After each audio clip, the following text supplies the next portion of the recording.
Good day.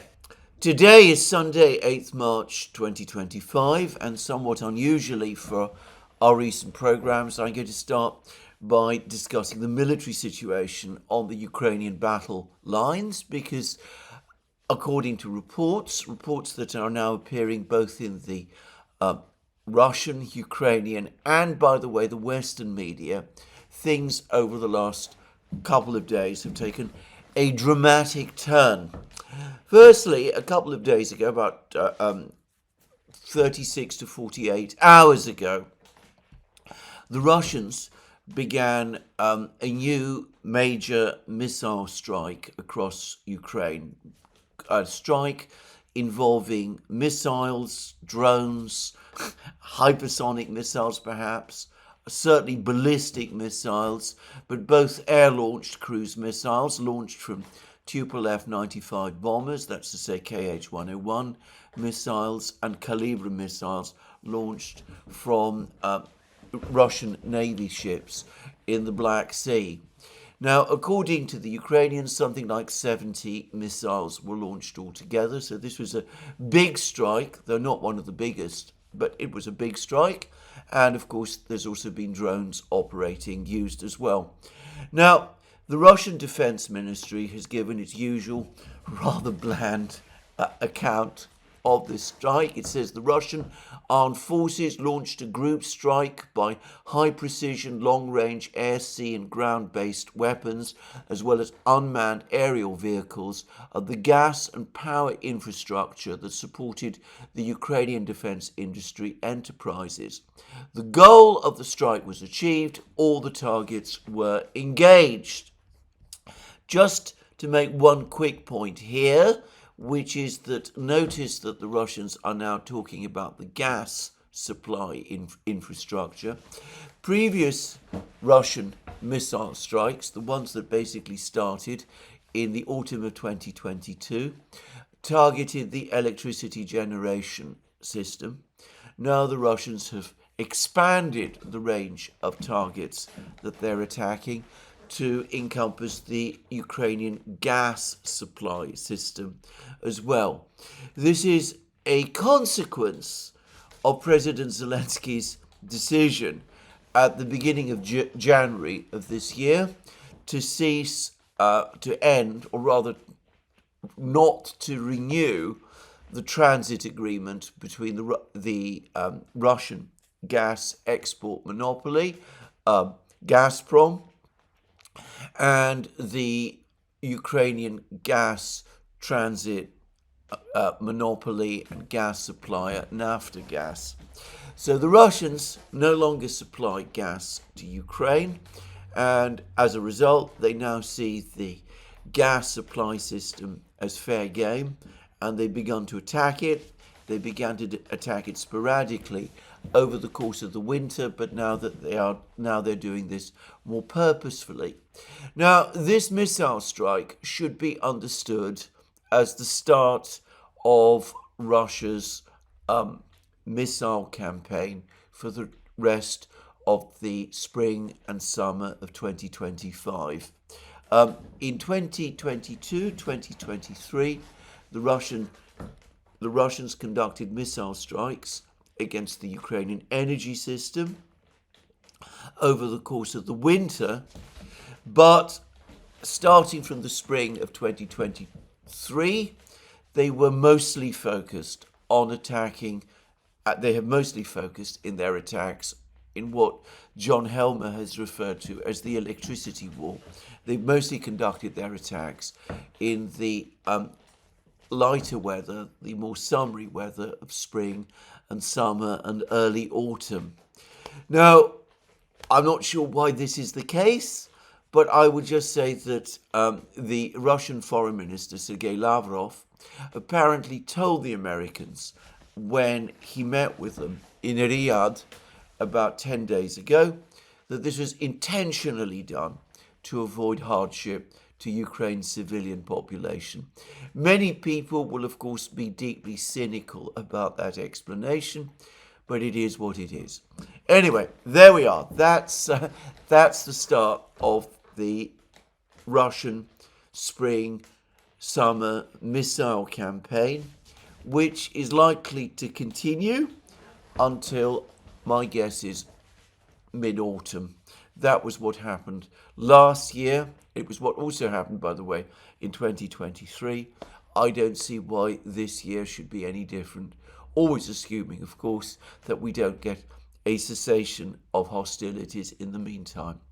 Now, the interesting thing about this particular missile strike is that even the Western media are conceding that most of the missiles, or at least a large part of the missiles, got through.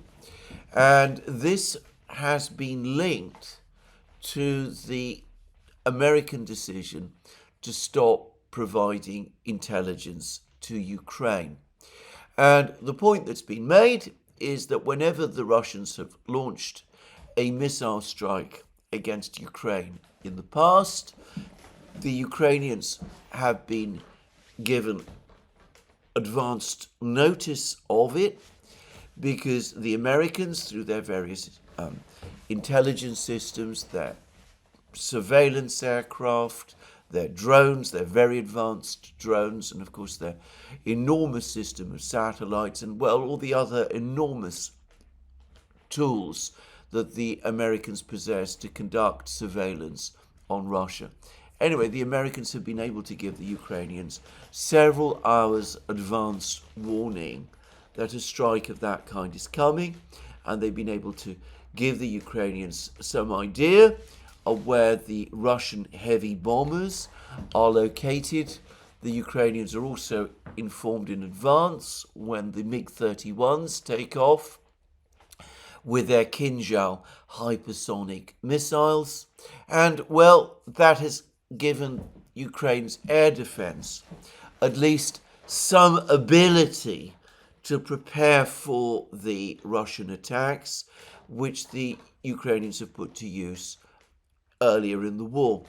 By the way, just to make one quick observation about this, the fact that the Americans have apparently been providing this intelligence, and it's been now disclosed again in the media in the West,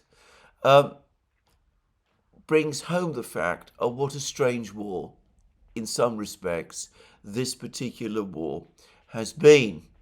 Because if there was an all-out war between Russia and the United States, between the Russians and the Western powers, well, one would assume that in that case, the Russians would act very, very quickly to do what they can, in fact, do, which is close down this American surveillance system, which operates to the extent it does in this war because the United States and Russia are technically not at war. Not at war, though, as I said, this has to be understood in a very qualified way, because as I discussed in my program 2 days ago, in practice, this is not a proxy war between the United States and the Russians. It is better understood as a kind of coalition war between the West and Russia, in which Ukraine has been doing the actual fighting, and Ukrainian soldiers have been doing the actual fighting, but in which the United States has been providing everything else: the intelligence, the equipment, the command and control, the communications, even much of the battlefield planning. Just saying. Anyway, the point is, on this occasion, a lot of the missiles did get through, and this is causing considerable dismay in Ukraine. The Ukrainians are also complaining that they are now desperately short, again, of Patriot missile interceptors. This has been a long-running story. Ukraine finds itself short of Patriot missile interceptors. It pleads with the United States for the United States to supply more. The Americans scramble around to find whatever spare Patriot missile interceptors are left. They're then sent to Ukraine. Ukraine then uses them for a couple of weeks, and the story then resumes. The Ukrainians are now saying that they depend on the Americans for around 50% of their air defense missiles. The Europeans are able to provide a quarter, and the remaining quarter is made up of old Soviet legacy systems that the Ukrainians still have left. A few S-300s and other systems of that kind. So Patriots have been the core of the American supply, and they are again in short supply in Ukraine. Now, bear in mind that in the last weeks of the Biden administration, missiles and other military equipment were rushed to Ukraine. That was just a few weeks ago. The Biden administration only left office on the 20th of January, just over, as I said, six, 7 weeks ago now. But in spite of that, in spite of the fact that reports, as I remember at the time, were saying that the US was sending as many Patriot missile interceptors to Ukraine as it could, with many of them apparently donated by Israel, which has found that it can develop its own substitutes to some of these Patriots. Anyway, in that relatively short time, the Ukrainians have run through their stockpile of Patriot missile interceptors. They're now very, very short of these again. And, well, we see that the Russians are coming. Even though during the winter, as I said, the Russian missile campaign was not underway in any serious way, and not in the way that it is now, but apparently the Russians were doing enough to ensure that the Ukrainians ran through their stockpile of Patriot missile interceptors. But it is the loss of intelligence from the United States that has again dismayed them, and it means that Ukraine is now open, or more open, to attack by Russian missiles than it has been before, because it doesn't have the advance warning of Russian missile strikes that it used to have. So that's one event that took place, and as I said, it's caused real alarm in Ukraine. But it is completely overshadowed by the unfolding military disaster that is now taking place in Kursk region.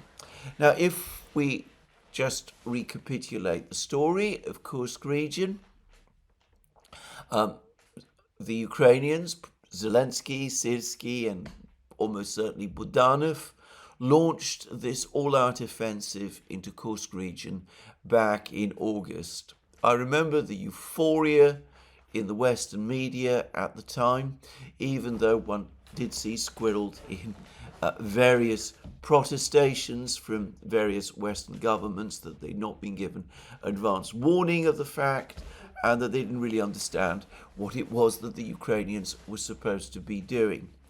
We know now that that was not true. We now know a great deal about the extent to which the West has been directly engaged in operational planning of Ukrainian military moves. And as I've discussed in many programs, and as was disclosed some months ago in the US media, I think it was in the New York Times, there was in fact a meeting in April of last year in Washington where the senior Ukrainian intelligence officers, including one must assume Kirill Budanov, turned up, informed the Americans that Ukraine was losing the war, that if the war continued in the same conventional way that it had been doing, then Ukraine would eventually lose.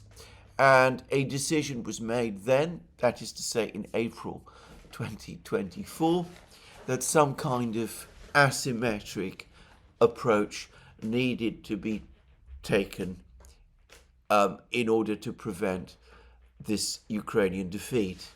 And I've discussed how that partly involved assassinations of people inside Russia. It also involved the Ukrainian drone offensive on targets inside Russia. It also came to involve the strikes with American, British, and French missiles inside Russia as well.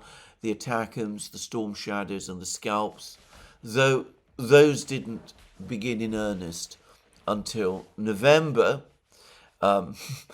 And it also involved this operation in Kursk region. And as I have discussed in program after program, as I discussed at the time when this Ukrainian operation in Kursk region was actually underway, I said that the obvious objective, the only objective that made sense in terms of this Ukrainian attack on Kursk region was the Kursk nuclear power plant, and that it was clear to me that the Ukrainians were aiming to seize it and then to use it as a bargaining chip in order to extract significant concessions from the Russians, up to and including perhaps surrender by the Russians back to Ukraine of the Zaporozhye nuclear power plant. And I discussed at the time that, in fact, this operation failed within the first 5 days. The Ukrainians got bogged down in the first week of the operation in fighting in the small town of Sudzha, 11 kilometers from the border, the only important place they were able to capture. That gave the Russians sufficient time to organize the defenses around the Kursk nuclear power plant. Russian forces, some of them, perhaps already deployed to the area in anticipation of the attack. There continues to be a theory that the Russians always knew all along what the Ukrainians were likely to do and basically set a trap for them. I'm not going to discuss that further in this program. But anyway, the Russians in the first 5 days, and definitely by the first 2 weeks, had brought the Ukrainian advance into Kursk under control. And after that, it's been the usual battle of attrition. Zelensky, as he always does, he had apparently hatched the plan to strike at Kursk all the way back in February 2024, though it seems that he didn't go for it until presumably this permission was obtained from the Western Allies, maybe following that meeting of intelligence chiefs in Washington in April of last year. Anyway, Zelensky, despite the fact that the operation failed, that it failed to capture the nuclear power plant, the Kursk nuclear power plant, that all that it managed was to leave Ukraine in control of one small town of about 6,000 people, which is Sudzha, and a scattered group of, in some cases, very small villages in an area with poor roads, with hills and forests and streams. Anyway, despite all of that, Zelensky insisted that the Ukrainian troops must stay. He said that the Kursk operation was a success, a great success.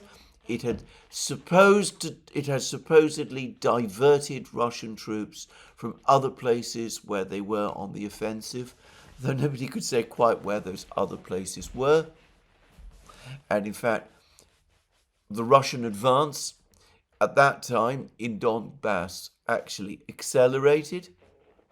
Anyway, that was what Zelensky said, and that he came up with more rationalizations and explanations. He then started to say, when it became clear that the operation in Kursk was not achieving any military objectives, that it was achieving important long-term political objectives, because, as he said only about 3 or 4 weeks ago, the territory in Kursk was a Ukrainian bargaining chip. When negotiations with Russia began, the Ukrainians would be able to swap it for other territory that the Russians had captured. A proposition which I have always said was absurd and which the Russians have comprehensively ridiculed. And in a program I did about 4 weeks ago, I said that this statement of Zelensky's in effect meant that the Ukrainian troops in Kursk would not be withdrawn from Kursk, despite the fact that Kursk was turning into a graveyard for the Ukrainian army, and that the area that the Ukrainians controlled in Kursk was being whittled down by the Russians day by day until, at the time when Zelensky said it, it had been reduced to around 40% of its former size. I said that Zelensky, by making statements like that, by insisting that Kursk must be held on, the territory in Kursk, Sudzha, must be held on as a bargaining chip, was in effect preventing the Ukrainians from organizing an orderly withdrawal of their troops from Kursk region, and that as a result he was dooming the Ukrainian troops in Kursk region to their fate. Well, that's exactly where we now are, because the reports say that the Russians have indeed managed to bring the main supply road to the Ukrainian forces in Kursk, now essentially confined to the town of Sudzha, that the Russians now have the main supply line under their fire control. They've reached it, or at least they've come close to it in multiple places. Their drones and their shell and their mortars and their anti-tank missiles and their artillery are able to control large stretches of this road, making it incredibly difficult for the Ukrainians to keep their force in Sudzha supplied. And yesterday, reports started to appear all across the media, starting with a report from Reuters, that in fact the Ukrainians in Sudzha are essentially surrounded. And this has started to appear even in the mainstream media. So we've had an article like this in the Daily Telegraph: 10,000 Ukrainian troops at risk of encirclement, and Putin's forces advance on vital supply line after US stops sharing intelligence with Kiev. That is gratuitously false, by the way.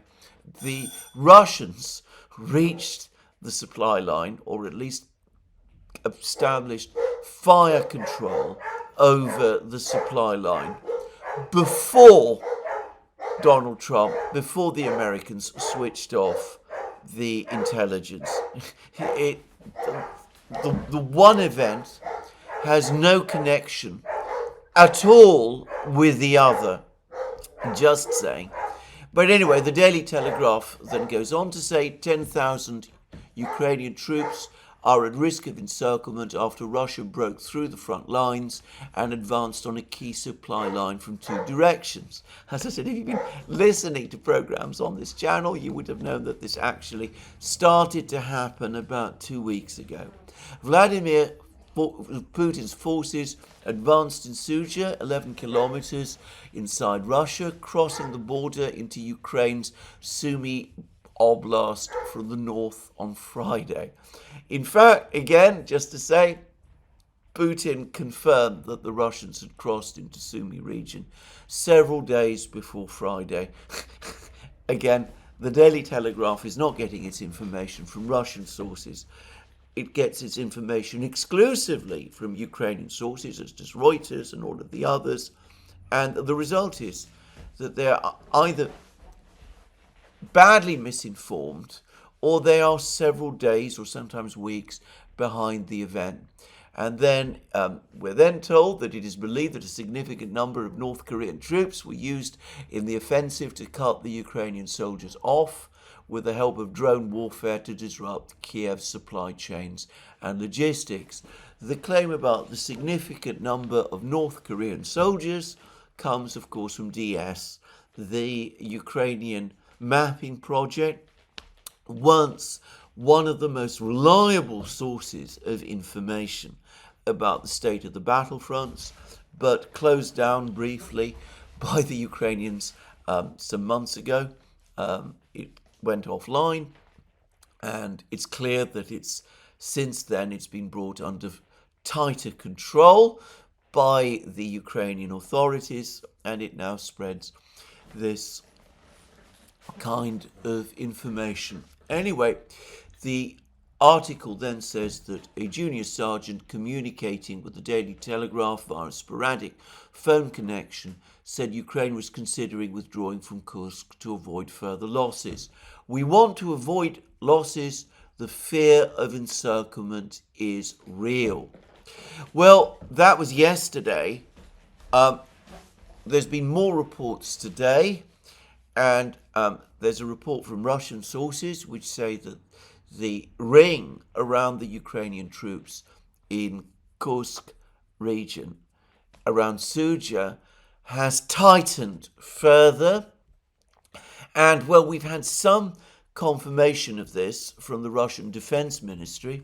The Russian Defense Ministry has said that a village, Novaya Sorochina, and two other villages in that area, this is north of Suja, have now all passed under Russian control. There are reports this morning that the Ukrainians have retreated from the village of Malaya Loknia, north of Suja, and that the Russians are about to regain control of Malaya Loknia. And, well, if you look at a map of the territory that the Ukrainians still control in this area, on the assumption that it is indeed the case that the Ukrainians have withdrawn from Malaya Loknia, well, it is now just a small cluster of villages very, very close to Suja itself. So the main road into Suja is cut. That's what the media in the West are telling us, with the 10 to 12,000 troops that the Ukrainians supposedly have in Suja. Reuters, by the way, says that the Ukrainian forces in Kursk region have been cut in two. I'm not clear where that has happened, but I'm not going to explore this. But anyway, that the Ukrainian troops in Kursk region are now basically confined to Suja itself and a few small villages clustered around it, the most important of which is a village called Kazachnaya Loknia, which is located just immediately north of Suja. And that there is no way that the Ukrainians can break out, that they are in effect trapped in Suja. And there's even reports this morning that the Russians have begun the first assaults on Suja itself, and that some Ukrainian troops in Suja, aware that they're now cut off, with their communications also cut off, and under immense pressure from the Russians, that some Ukrainian troops are already negotiating the terms of their surrender. Now, these are just reports, and we mustn't rush to conclusions and assume that these reports are all in every detail true, but they might be. And, well, here again we see the price Ukraine has been paying for conducting its war, the actual fighting on the battlefronts, as a kind of public relations campaign, because there was ample opportunity in the past to withdraw the troops from Kursk region, given, as I said, that the key purpose of the operation, which is clearly the capture of the Kursk nuclear power plant, was not achieved in August.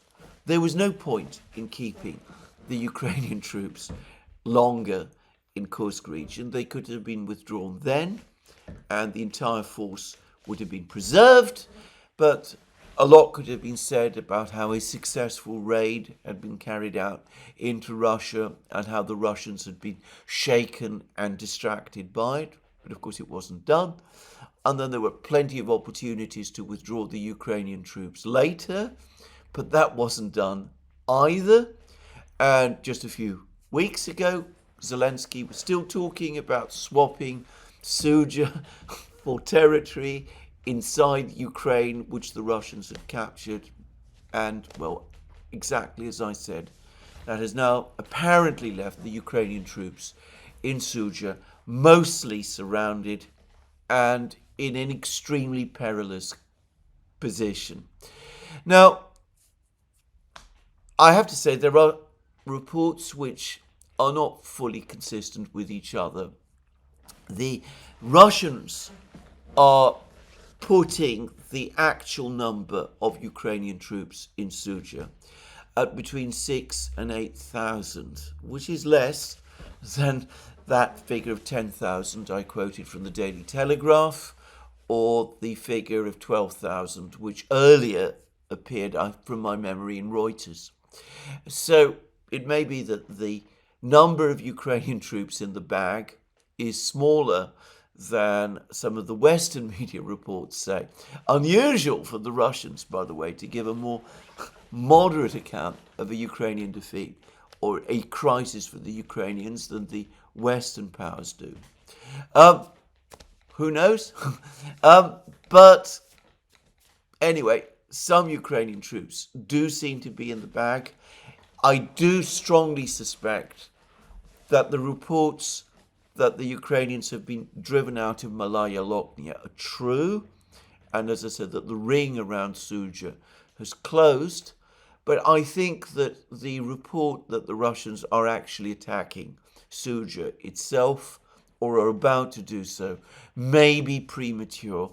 But then what do I know? I'm saying all of this from London. I'm not in touch with the soldiers directly on the battlefronts. I'm not there. So it may be that I'm wrong about all of these things. But I'm going to say this. If a force of 6,000 Ukrainian troops is defeated or is forced to surrender, and Russian reports say that even if the Ukrainians now try to escape, only around 10 to 15% of them would be able to do so. The trap around them has closed so effectively that it's no longer the case that most of them could retreat in safety across the roads and the fields, the country roads and the fields, or anything like that. Anyway, if we do get into this position, then it is the biggest single defeat the Ukrainian army has suffered over the course of the entire military operation, the special military operation in Ukraine. The Ukrainians have suffered, in some ways, more consequential defeats.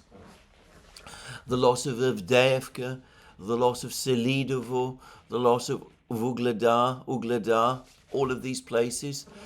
But they would not have been trapped in a cauldron in quite the way that we are seeing now. Again, if these reports are true. And if we do get a surrender of, let's say, 4,000 to 5,000 Ukrainian troops, that would be the largest number of Ukrainian troops taken prisoner at one go by the Russians since the start of the special military operation. One way or the other, the Ukrainians being driven out of Kursk is going to be a very, very heavy psychological blow for the Ukrainians. and it will damage Zelensky's prestige and authority and the confidence in him of Western governments, especially, I suspect, at this point, the American government. But there we are. We'll have to wait and see what happens.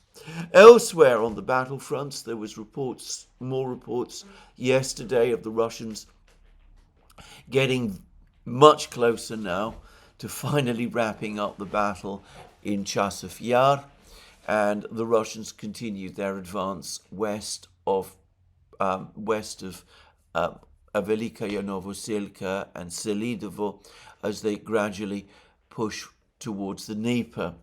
As for the Ukrainian counterattacks near Pakrovsk and Toretsk, from what I can tell, they have been essentially unsuccessful. There's again lots of claims that the Ukrainians are trying to disrupt a major Russian build-up that is taking place in this area. The deputy chief of Ukraine's military intelligence, in other words, one of Budanov's most senior subordinates, spoke about the Russians mobilizing another 350,000 men this year, or at least not mobilizing, but recruiting another 350,000 men, and how they're been spending the last couple of weeks reorganizing and sorting out their logistics and reinforcing their forces around Pakrovsk and presumably in the Toretsk area ahead of their spring offensive, all of which is likely to be true. And some people are saying that this is all that these Ukrainian counterattacks are intended to disrupt this process. I think it's much more simple than that. I think, again, it's a media operation. We had Zelensky's people arrange for the Daily Telegraph to be taken to the area some distance from Toretsk and told there that Toretsk is still resisting. And that was preparatory for some great attack on Toretsk. And we've had similar things about Kotlino, reports about the Ukrainians succeeding around Kotlino. I think that all of this, as I said, was again a media operation. The Ukrainians taking advantage of the ongoing Russian reorganization to carry out counterattacks that can be represented as victories. But of course the big news, as I said, is now this disaster in Kursk, in Suja. Now, I have to say, this whole episode reminds me very much of something that happened in February 2015. The Ukrainians at that time, the president at that time being none other than Petro Poroshenko, also launched an offensive into, at that time it was militia-controlled territory, much as the Ukrainians launched their offensive into Kursk region in August. Again, their forces became trapped or surrounded in a town called Debaltseve, just as Ukrainian troops look as if they're mostly surrounded in Suja. This created pressure in the West at the time to try and push forward negotiations. And, something like that seems to be happening again this time. In February 2015, the encirclement of the Ukrainian troops in Debaltseve led to a flight by Angela Merkel, the German Chancellor, to Moscow, a private meeting between herself and Vladimir Putin, and that in turn set up the situation for the negotiations that took place shortly after in Minsk, out of which the Minsk agreement came. This time round, negotiations are already underway. The Americans have been pressing the Ukrainians, and to a lesser extent the Russians, to sit down and talk. just as Merkel found in February 2015 when she discovered how difficult it was to get President Poroshenko to sign any kind of document or paper that might rescue the Ukrainian troops in Debaltsevo and avoid a complete disaster for Ukraine. So the Americans are now finding how incredibly difficult it is to get Zelensky to agree to negotiate and to make significant concessions to the Russians in order to bring the war to an end. And just as Merkel began to get frustrated and exasperated with Poroshenko, so the Trump administration, which is going through the same cycle with Zelensky, is becoming completely frustrated and angry with him as well. And in my program yesterday, I discussed how this meeting, which is taking place between the Americans and the Ukrainians in Riyadh on Tuesday, it's interesting that the Americans seem to have taken steps to isolate the Ukrainians. They're not meeting them in any European country where the Ukrainians might have sympathizers who they could consult and perhaps try to organize. And the Americans have also made sure that Zelensky himself, who the Americans have now understood is an impossible person to work with, that Zelensky himself is being kept far away. By the way, on that, there are now claims, reports, suggestions coming from Ukraine that there was never any plan that Zelensky would be involved in the discussions in Riyadh at all. That was never the intention. It was never on the agenda, which, if true, I should say, it would be an extraordinary abdication on his part, because after all, he is the president of Ukraine, the leader of the country that finds itself in the current crisis in which it is. One would expect him to be leading his negotiators in any discussions with the Americans which are taking place. Now, there has been a most interesting report in Bloomberg about what supposedly the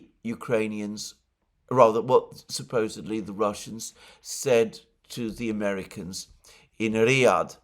And I'm going to say straight away that I'm very skeptical about this report in Bloomberg, but I will just basically pass on what it says. It says this: Russia is ready to discuss a temporary ceasefire in Ukraine on the condition of progress towards a final peace settlement. Sources in Moscow reported this. According to informed individuals, now that already rings alarm bells with me. Which informed individuals? Are we talking about people in the Kremlin? Notice that they're not described as officials.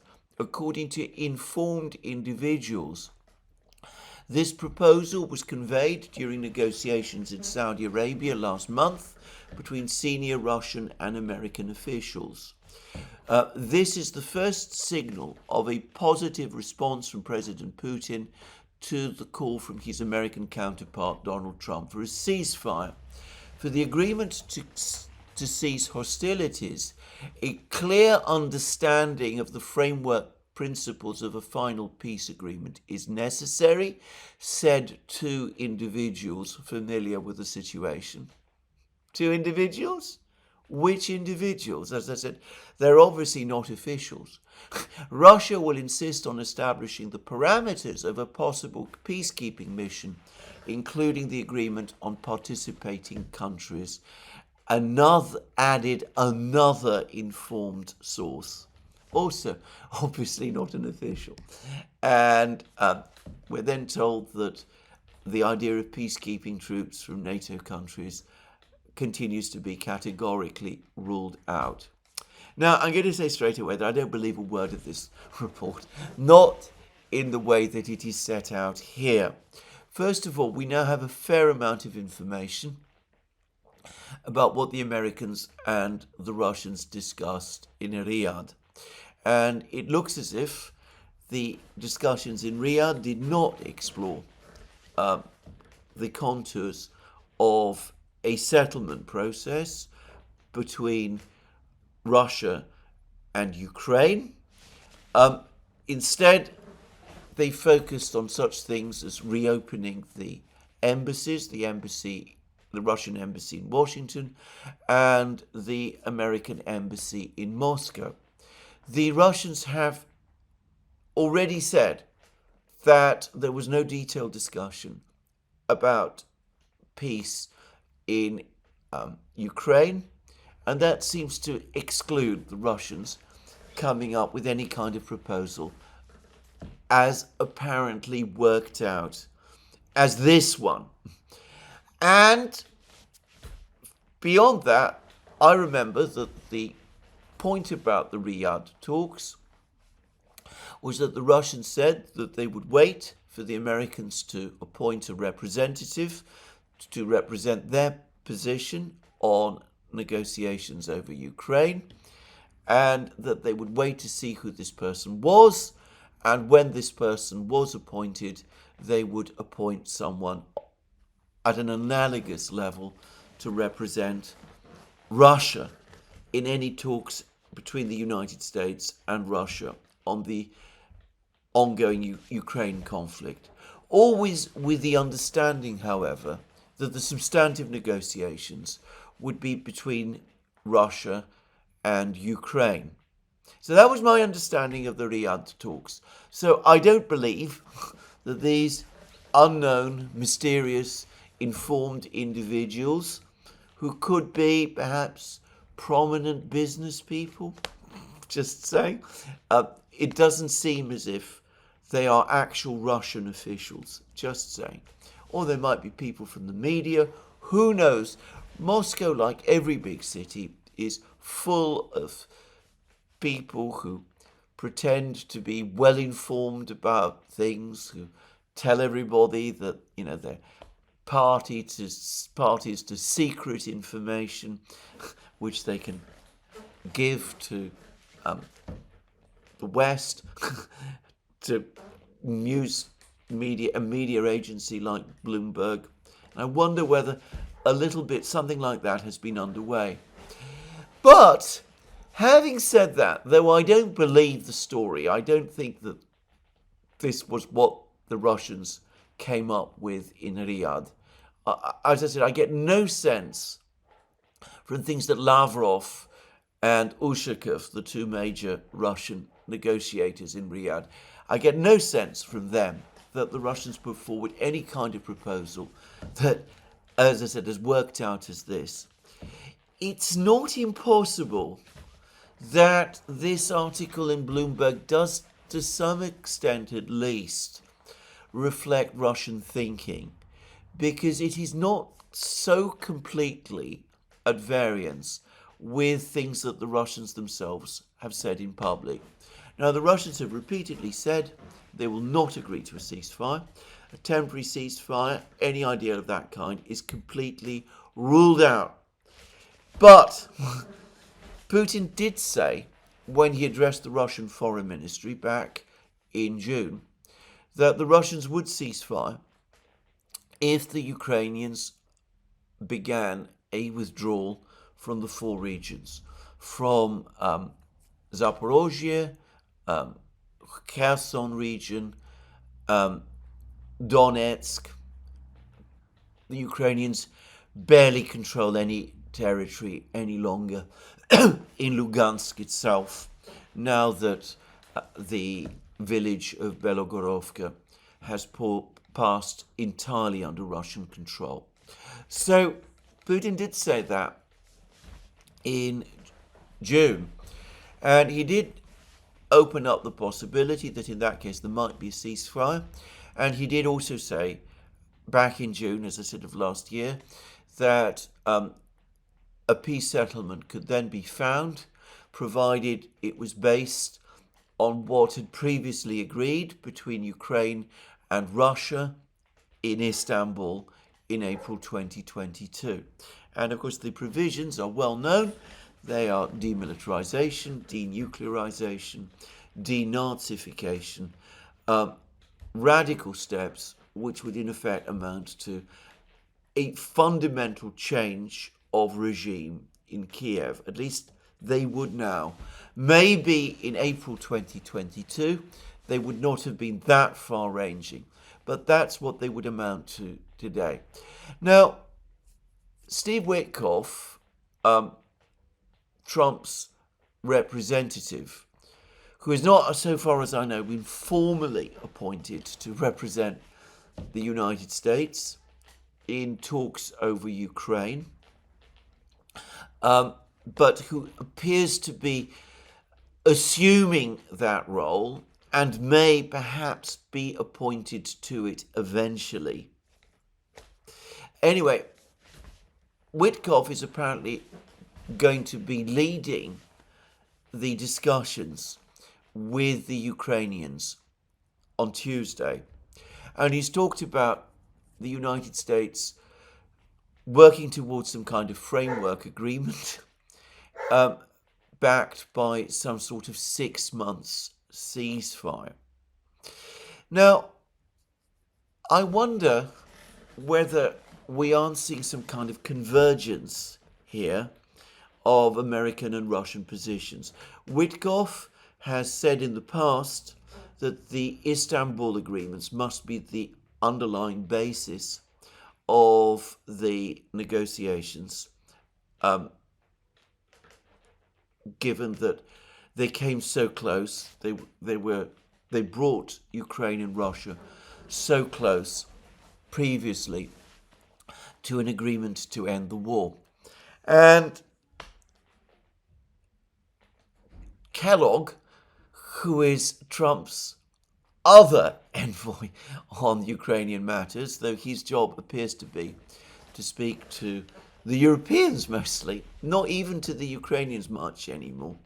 Anyway, he's now come out and said the same thing. He said that, yes, Istanbul is the basis of the negotiations, must be the basis, or can be the basis of the negotiations, though, as set out, it is in some respects unfair, and it needs to be recalibrated in some ways that Kellogg didn't really explain.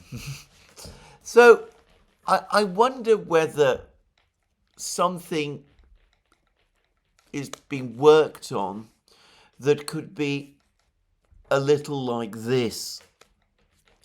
There is a framework agreement. The Americans, the Russians agree a framework agreement.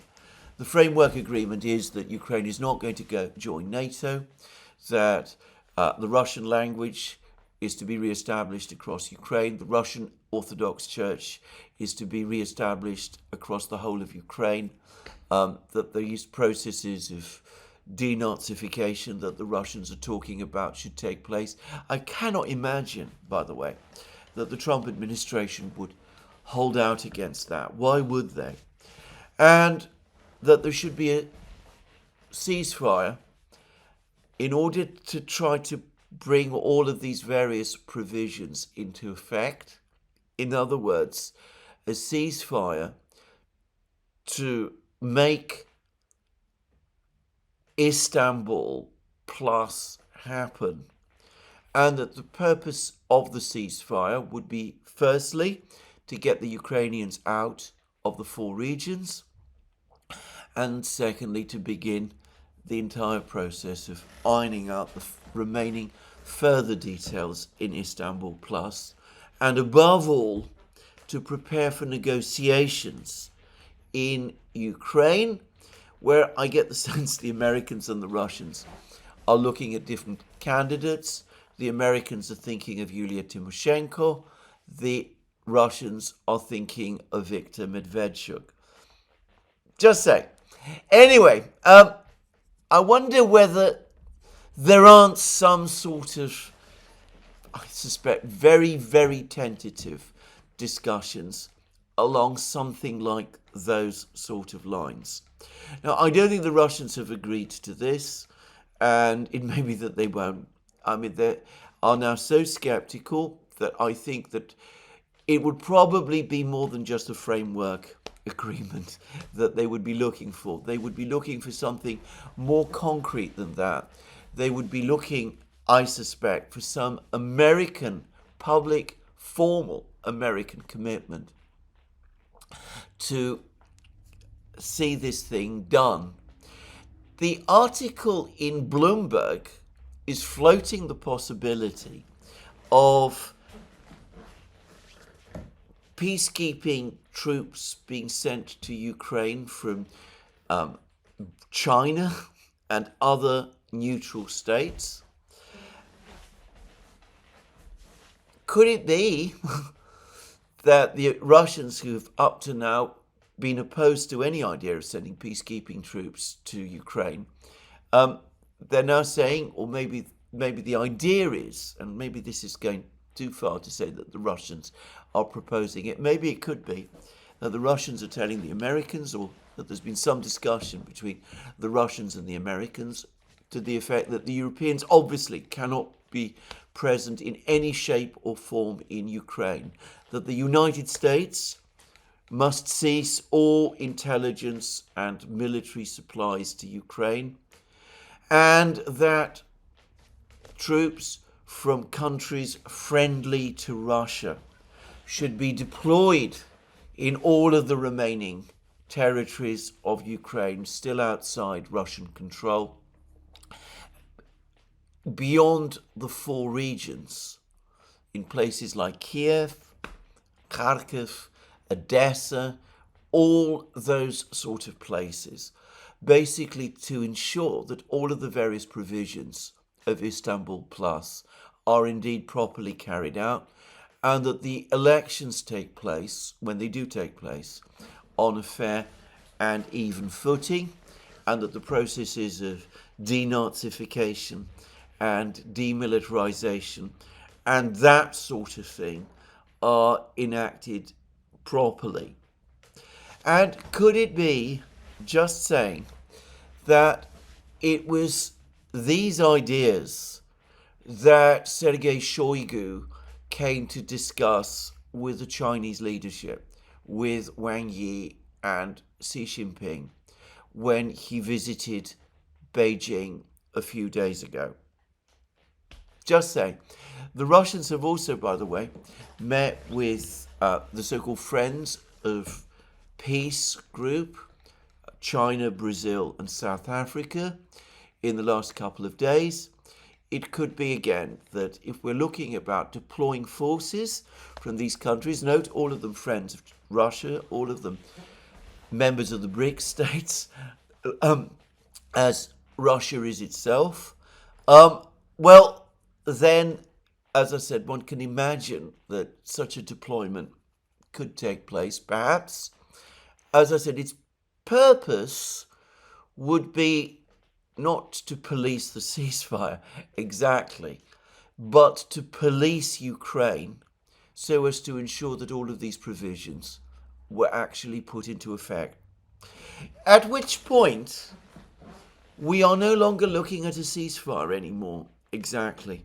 We're looking at an armistice, but not an armistice like the Korean armistice of 1954, but an armistice much closer to the armistice that was negotiated between Germany and the Western powers in November 1918, the armistice that brought the fighting in the First World War to an end, and which then led directly to the peace negotiations, which took place in Versailles, at which the Germans were basically presented with the final deal, which they angrily and ever after, or at least for the next decades after, referred to as the Versailles Diktat. Now, it's not impossible. I have received an absolutely brilliant article by a commentator that I must confess I don't know. The title of this person is Kautilya the Contemplator. Kautilya, Kautilya, the Contemplator. It's published on the 4th of March, and it's on Substack, and it's written Endgame in Ukraine, the case for direct US-Russia negotiations. And it says direct US negotiations with Russia on ending the Ukraine war, while excluding the Zelensky regime and the European countries, is the right path forward based on historical precedents. And it's an extremely erudite and very scholarly article, just to say. And it's very, very interesting because it goes through similar wars in which the United States found itself involved. The Korean War of the early 1950s, the Vietnam War of the 1960s and 70s, and of course the war in Afghanistan. And this article makes a number of points about these wars, which is that the United States was deeply involved, obviously, in every one of them. American troops were actually fighting in each and every one of these wars. Now, American troops are not directly fighting, or at least not openly and directly fighting, in the Ukraine war, which is why some people call it a proxy war. But as I explained 2 days ago, that is not really true, because whilst American infantry and American armored forces, ground troops and air force are not directly engaged in the fighting, in all other respects, the United States is deeply involved, every bit as deeply involved as it was in Korea, Vietnam and Afghanistan. To repeat, they provide the weapons, they provide the intelligence, they provide the communications, they do most of the command and control, and they even carry out much and perhaps most of the operational planning. So they are very deeply involved, much as they were in Korea, Vietnam, and in Afghanistan. And the cycle that the United States follows in all of these wars is very similar when you actually compare it. So in every one of these wars, the United States goes in, it takes extremely hardline positions, it's very resistant to any suggestion of negotiations, it talks about the other side in the most ferocious language, it tries to impose tremendous pressure against them. Even mantras like the one the Biden administration used to adopt, no talks about Ukraine without Ukraine. You see precedents for all of that in all of these earlier conflicts. And then gradually, the American stance changes as the war starts to go wrong. Now, in the Korean War, this writer, Kautilya the Contemplator, talks about the war having reached a stalemate. That was essentially true, but I would say that close students of the Korean War, in which I have, by the way, familiarized myself to extensively over the last couple of months. Anyway, close observers of that war now concede that after a lot of advances backwards and forwards across the Korean Peninsula in the first years of the war, it had indeed reached a kind of stalemate position, but it was a stalemate which was starting to shift edge slowly in favor of the communists. The air battle, the air war, was starting to, as I said, the balance was starting to change. Soviet and East European pilots with advanced MiG-15 fighter jets were taking on the US Air Force over the skies of Korea, and was starting to do so successfully. And whilst it was, as I said, overall still a stalemate, well, it wasn't a coming defeat, but anyway, the Americans could perhaps see that the war was not going well. And it was the political support for the war in the United States was falling away, and President Eisenhower was elected to end the war and to do so as quickly as possible. Very similar to what we see with Donald Trump. And the same thing happened in Vietnam, where, of course, the United States was directly involved. And you could again argue that in Vietnam, in the late 1960s, there was a stalemate. But it was a stalemate which was deeply unsatisfactory for the United States. It was causing major economic strains in the United States and in the world economy, not that different in some respects from the economic strains we see today. And the war was also becoming deeply unpopular. And as was the case with Korea, so it was with Vietnam, that important sections of the American elite were beginning to turn against it.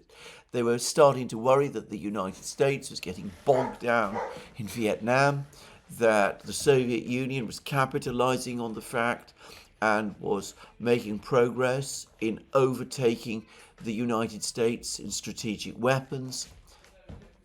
An awful lot of that was going on in the United States in the late 60s and early 1970s, and increasingly it came to be understood that the war had to be brought to an end. And the pattern in Afghanistan is again fairly similar. The United States was involved in that war. The war wasn't going especially well. The Taliban, who appeared to have been completely defeated in 2001, had come back. They were slowly gaining ground and they were making progress. And eventually the United States, after an exhaustive commitment of perhaps $1 trillion in aid and vast amounts of military supplies and all of that, also began to realize that the war had gone as far as it could and that the time had come for the United States to exit. And in every case, in all three of these cases, the United States, which had taken an exceptionally hard line at the beginning, found that the proxy that it was supporting, the government of Syngman Rhee in South Korea, the government of President Thieu in South Vietnam, and the government of President Al-Ghani in Afghanistan, was bitterly opposed to the negotiations, wanted to continue the war, continued to make maximalist demands, insisted that the war must go on, and did everything they could to sabotage the negotiations. So that in every case, in the end, the United States, where the imperative to end the war was becoming stronger and stronger, had to go back on its previous commitment that it would not negotiate without its proxy being on side. That, like today's the Biden administration mantra, no talks about Ukraine without Ukraine, that was shelved. The Americans did exactly the same in over the Korean War, the Vietnamese War, and the war in Afghanistan too. And they started to negotiate directly with the main adversary, and eventually, given the imperative for the United States to extricate itself from the war, even though the United States initially held out against the demands that the adversary, the communists in North Korea, and the communists because, of course, the Soviet Union, China, and North Korea were all involved in the discussions. The communists in North Korea, the North Vietnamese in the Vietnam War, the Taliban in the conflict in Afghanistan, even though the United States initially appeared to reject their demands and resisted many of their demands, eventually, after hard negotiations, the United States found that it had no real choice but to come round, and the deal that was eventually done was very, very much on the lines of what the adversary had initially proposed. Now, in terms of the Korean War, the armistice that was achieved essentially was an armistice based on proposals that the communist side had made. Now, it was not, from the communist point of view, the ideal outcome to the war, but as I've discussed in my previous program, the communist world, the Soviet Union, China, North Korea, were in a much weaker position geostrategically vis-a-vis the United States than Russia, China are today. In 1954, the United States, which had only just lost its nuclear monopoly, still had overwhelming superiority in nuclear weapons over the Soviet Union and China. And though the Soviet Union did have nuclear weapons, including hydrogen, the hydrogen bomb, the Soviets lacked the ability at that time to launch nuclear strikes directly upon the territory of the United States. The Soviets only began to acquire that capability in the late 1950s. Their first strategic bomber with an intercontinental range, the Tupolev 95, only entered service in 1956, and it was only in the late 1950s that the Soviets finally began to acquire intercontinental ballistic missiles, which of course changed the entire nuclear balance and strategic calculus. So the communists proposed an armistice less favorable to themselves than they might otherwise have done because they were aware of this. In terms of the Vietnam War armistice, the United States had to make very, very heavy concessions to the North Vietnamese, and the fact of those concessions, in effect, facilitated the North Vietnamese victory in 1975. And the same, ultimately, is true about the concessions the United States found itself forced to make to the Taliban over the negotiations that allowed the United States to extricate itself from Afghanistan. So, given that this is the precedent, nothing that we're seeing now really ought to surprise us. Just as previously we got a new president, Eisenhower, Nixon, determined to end wars, Trump, in the case of the Afghan war, all determined to end wars, which were not working out for the United States. Presidents who were prepared to break with the previous policy. So we are getting exactly the same today. The previous policy has failed. The war has been a failure. It has depleted US arsenals. It's created stresses in the US economy and in the world economy, the Western economy. It has created a crisis in international relations, which has weakened the overall position of the United States, and it's enabled American adversaries to capitalize on America's problems. We see exactly the same pattern this time. That pushes the Americans towards wanting peace. They want that peace as quickly as possible. And that inevitably leads them to make the concessions they need to make in order to bring that peace about. And, well, that means, logically, that when the peace is done, probably quite soon, actually, it will basically be negotiated or agreed by the Americans and the Russians speaking directly to each other. The Ukrainians may perhaps sit down and be the people who sign the relevant pieces of paper, but the Americans and the Russians will have agreed the peace with each other, and it will be a peace on Russian terms.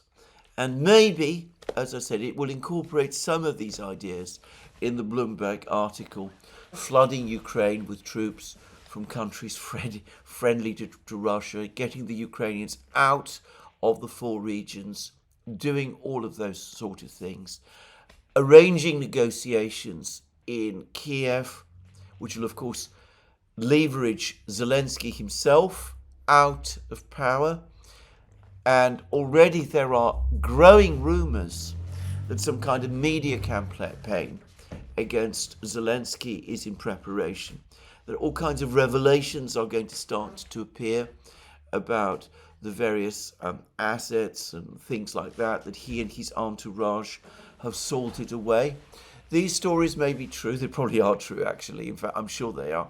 Or they may be exaggerated. But, of course, the point is that the purpose is not to expose so much his corruption and that of the entourage. It is to drive Zelensky out, to extricate him, to decant him, if you will, from Kiev.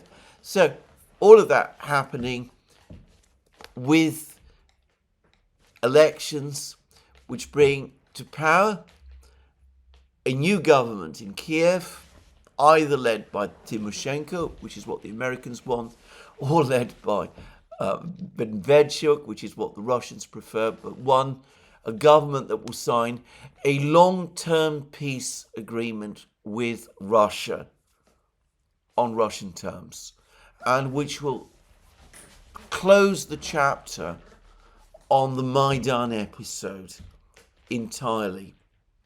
Anyway, I can see how we could be heading in that direction. And then a lot of the events of the last couple of hours begin to make sense. So we had, after the big missile strike, President Trump going on Truth Social saying that Russia is pounding Ukraine, which it is, and again appearing to threaten the Russians with sanctions and banking sanctions and tariffs and all of that kind of thing.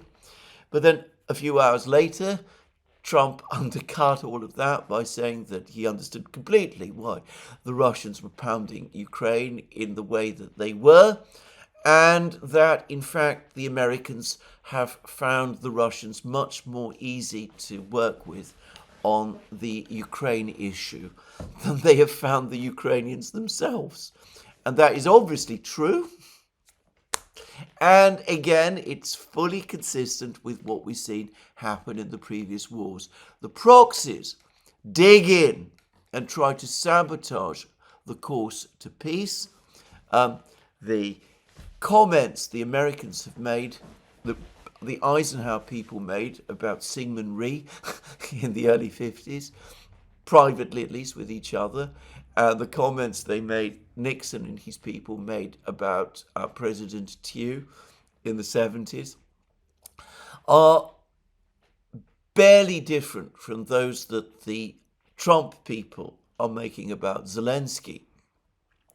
The Trump people being much more straightforward are doing it in public, whilst Eisenhower and Nixon kept their comments, limited their comments to things they were saying in private.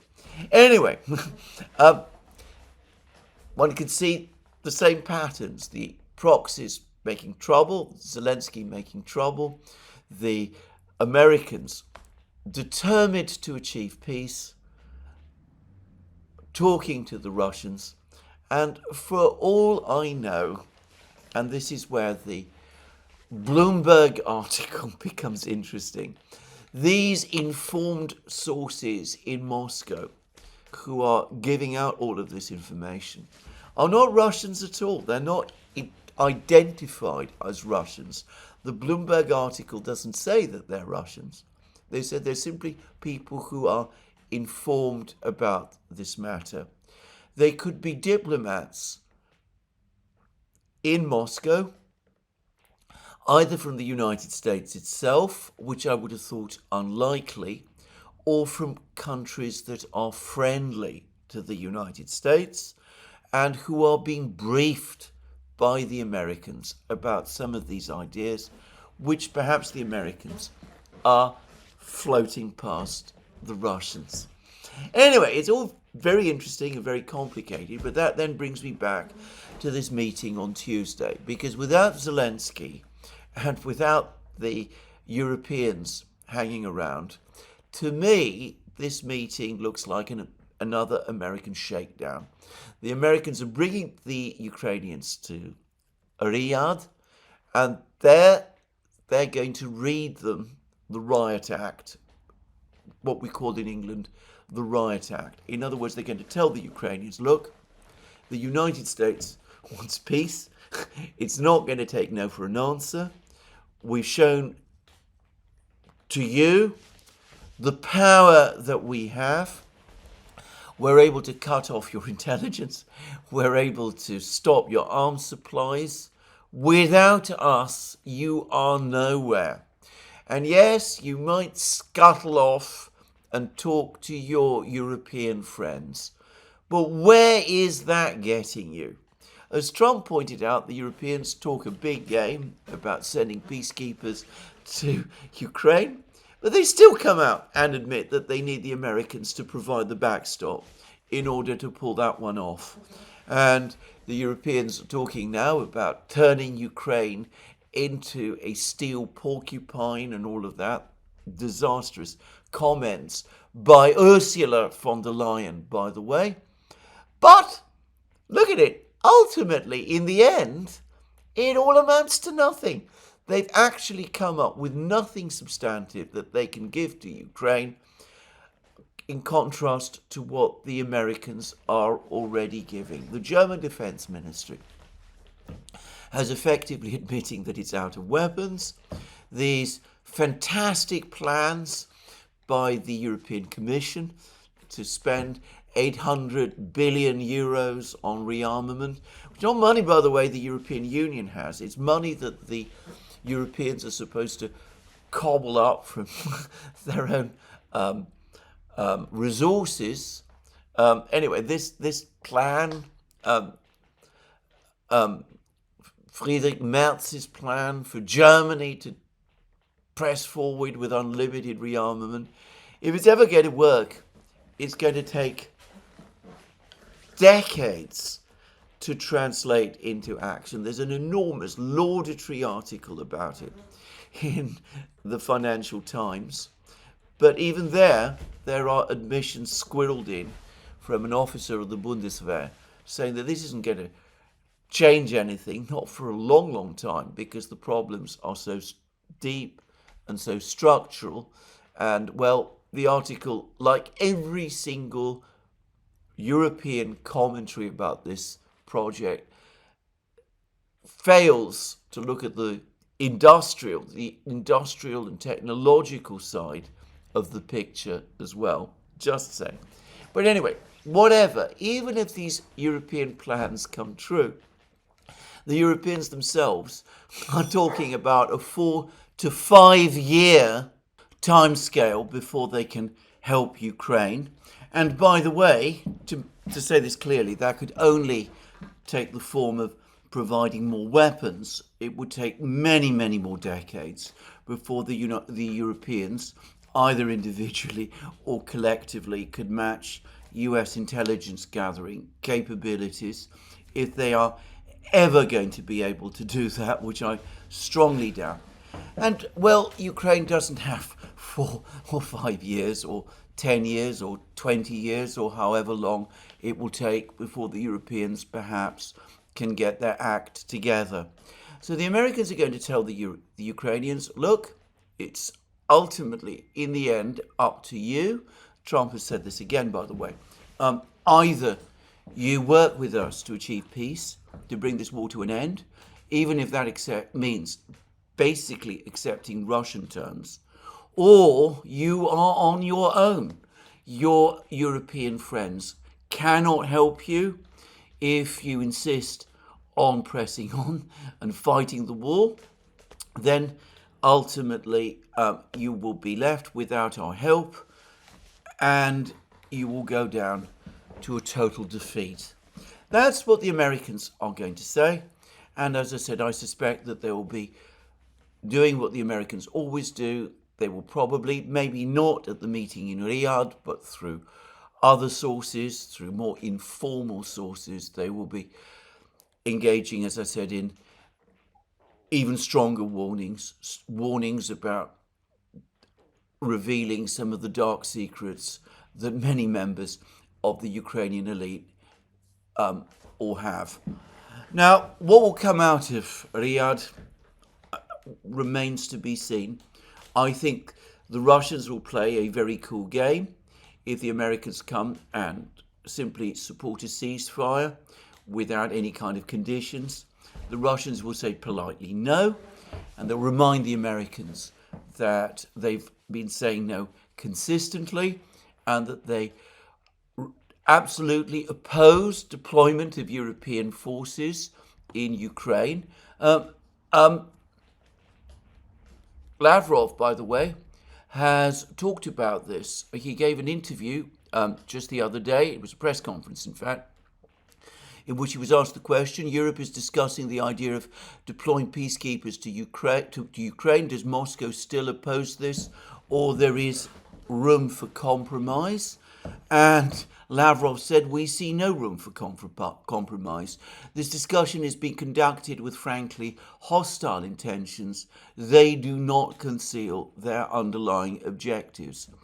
If you deploy troops to a territory, you are unlikely to later negotiate terms, as you will have already established facts on the ground. And in fact, it's a very interesting press conference that Lavrov gave, and it's combined with a ferocious statement published by the Foreign Ministry, the Russian Foreign Ministry, about Macron's comments, straightforwardly calling Macron a liar for saying that it was Russia that obstructed implementation of the Minsk agreement. The Russians outline the extent to which Macron himself was involved in the discussions to implement the Minsk agreement and definitely knows otherwise. It's a statement, by the way, and comments from the Russians, which tells me, indicates to me, that as far as the Russians are concerned, Macron is now such damaged goods that he's no longer welcome in Moscow. Just saying. But anyway, it may be that the Americans will come up with some of these ideas again. The Russians will say a polite no. They will continue with a special military operation.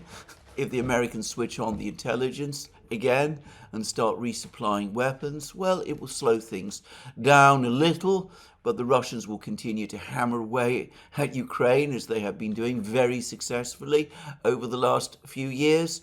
And anyway, it is not going to save those Ukrainian troops who are now surrounded in Kursk region. So the Russians will simply say to the Americans, okay, we're still here, we're ready to talk.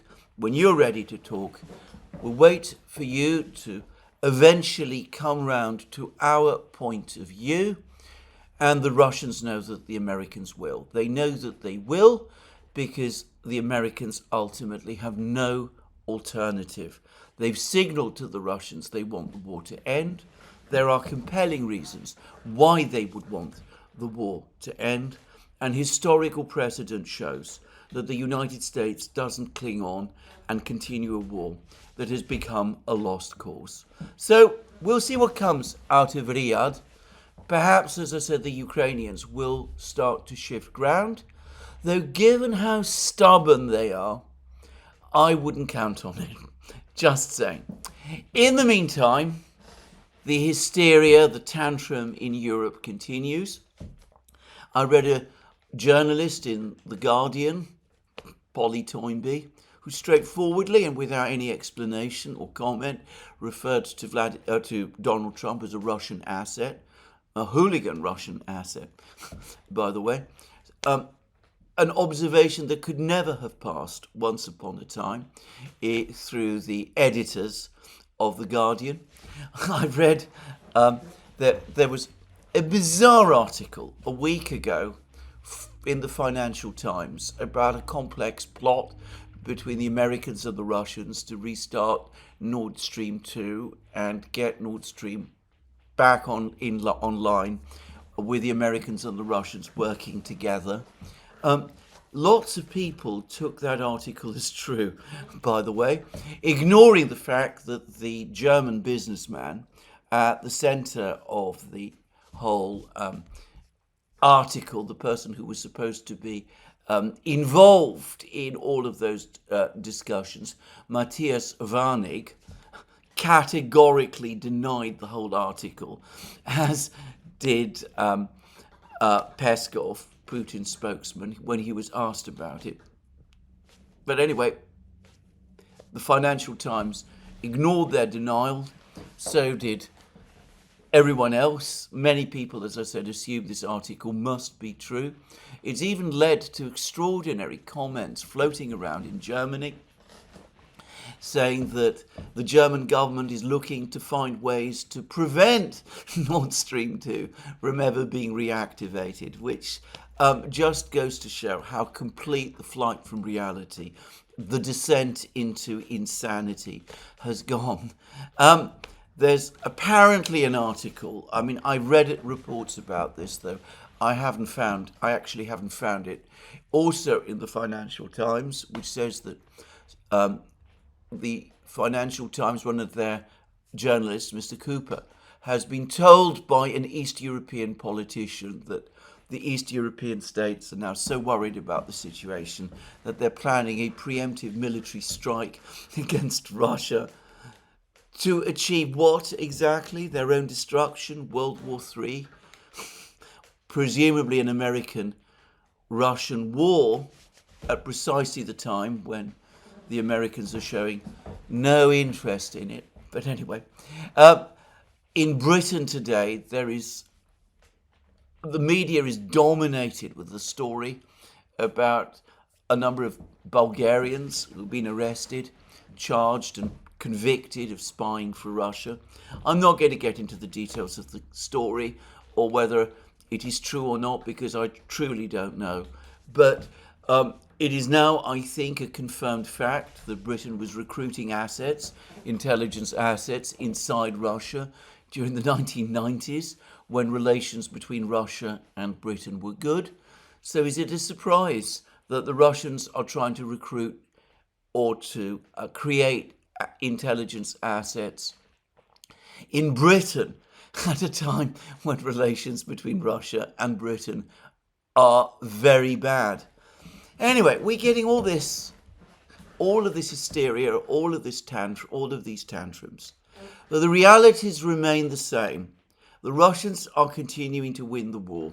They have apparently trapped a significant number of Ukrainian troops in Suja, and that battle looks like it's going to end in disaster for Ukraine. They're hammering away at Ukraine again.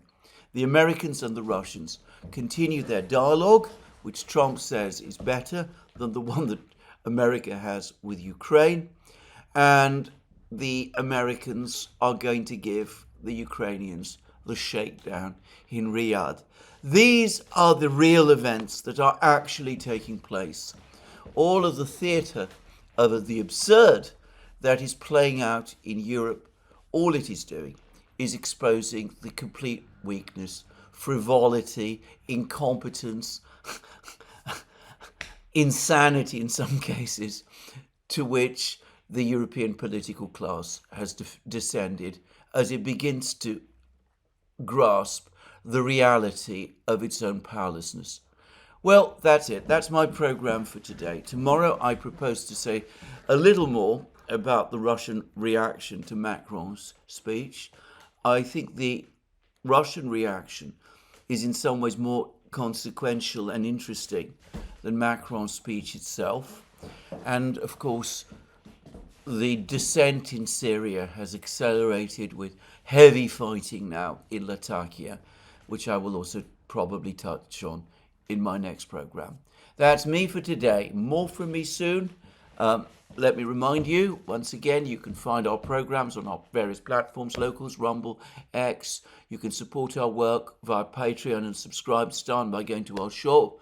Links under this video. And last but not least, if you've liked this video, please remember to tick the like button and to check your subscription to this channel.